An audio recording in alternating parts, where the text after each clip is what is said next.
So the second episode of Reflection came out, and I was wondering if it was actually going to be better or worse than the last episode. I thought the first episode was kind of so-so, wasn't really much going on, you didn't really get anything, and I was just like, okay. But this episode, we kind of see the beginning of the reflection, what happened 3 years ago, and how it's very similar to like 9/11 and all that, and how people are kind of devastated by this event, but also this event brought superheroes and supervillains. So that's just kind of like the backstory we got on this.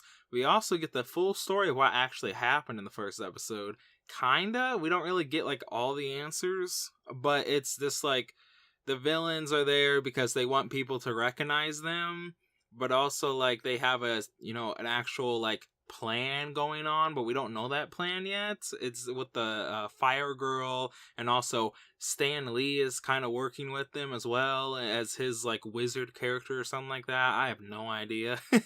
But we also get the kind of backstory on iGuy as well, and like his thing, and how iGuy is pretty much Tony Stark from like Iron Man, like like which in the first episode I was like, yeah, he's a guy in a robot suit, but this one is just like, he's a guy in a robot suit, he looks exactly like Tony Stark, he gets drunk at parties. Like, I'm just like, did Stan Lee, who is one of the creatives on the show, he's just like, I'll just make another Tony Stark character. like is that like, I don't know. We get to learn more about all that iGuy stuff, which makes me wonder, what is his power exactly? Is it like making stuff that's very elaborate, or what? And because like he does it like he's on a TV show, so I'm just kind of wondering all that. I don't really know.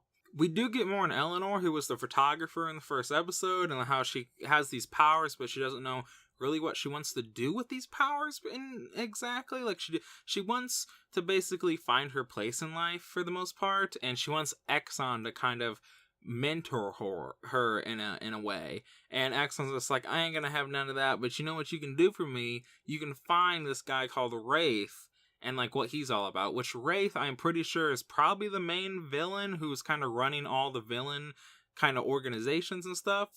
But towards the end here, we get like a whole bunch of things with the villains are kind of needing more of these people that have superpowers, so then they can do something. Now, what that something is, who knows? But also I got a kind of a problem in this whole kind of thing where I feel like it kind of is running a little too slow for me. I don't know, like it feels like the pacing is super slow in the show, where we're not really getting much in the episodes. Like there's a lot of downtime and a lot of nothing.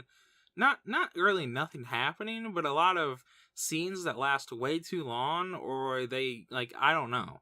But I just feel like it's fine. I enjoy this episode a lot more than I did the first episode. We got more on it, even though like iGuy is pretty much Tony Stark.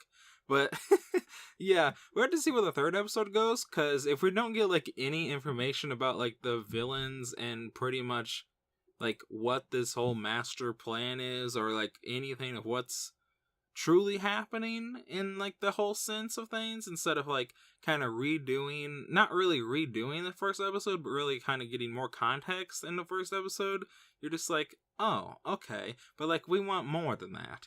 So like, yeah, it just feels a little slow for me. But tell me what you guys think, and I will talk to you guys later.